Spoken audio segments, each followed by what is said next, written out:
often the concerns for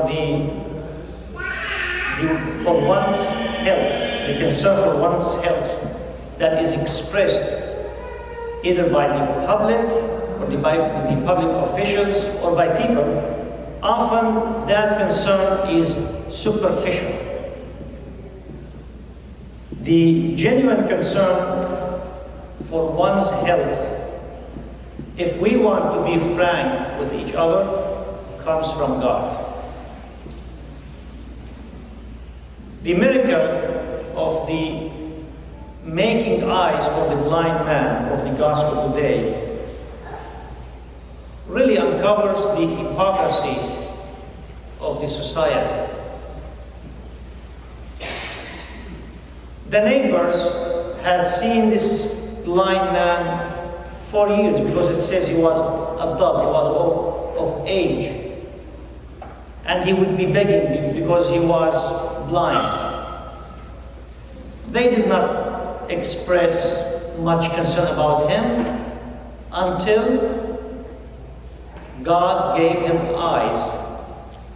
Until that moment, then all of a sudden they got concerned, but not to praise, to emphasize, to glorify the miracle. They took him to the authorities to investigate him. So they were not moved, the neighbors, the people, they were not moved by the power of the miracle. They were moved by curiosity.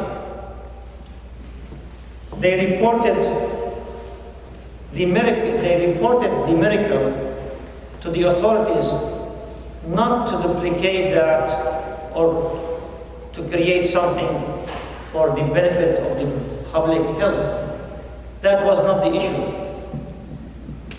The authorities did not get interested in the case of the blind man because it did something good to him. It improved the quality of his life.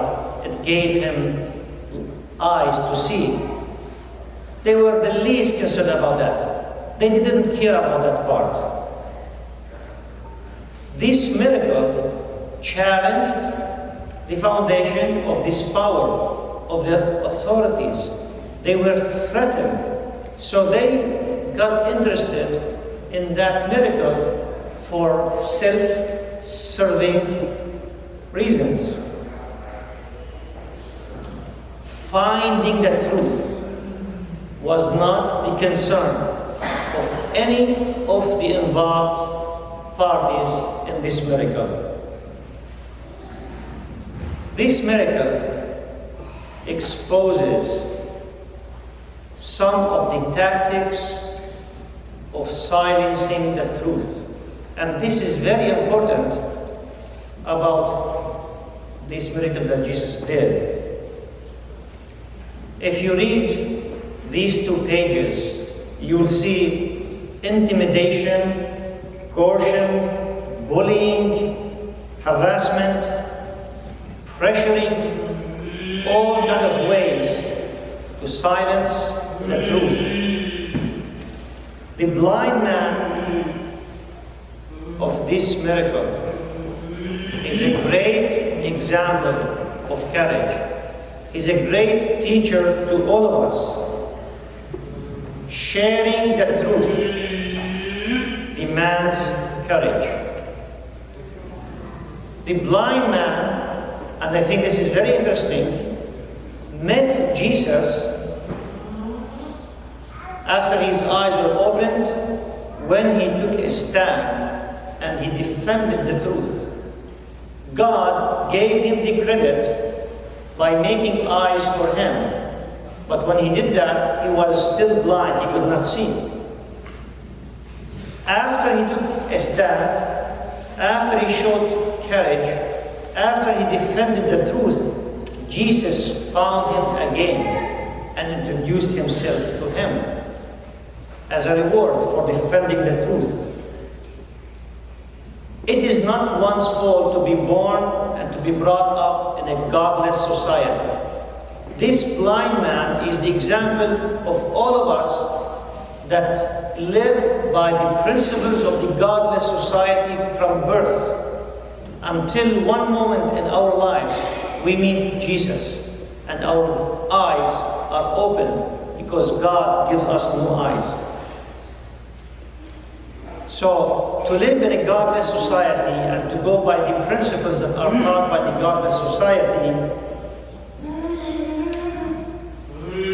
is not our fault until we find the truth. From that moment, to continue to live by the godless principles of a godless society becomes our fault.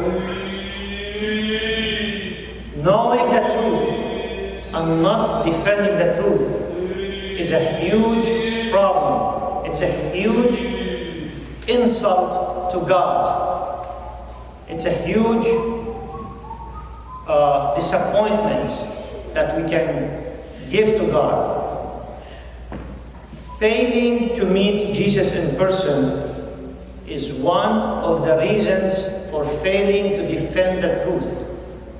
Jesus showed himself to this blind man. He rewarded him for defending the truth. Jesus reveals himself to be courageous people that support the truth and defend the truth when the truth is butchered.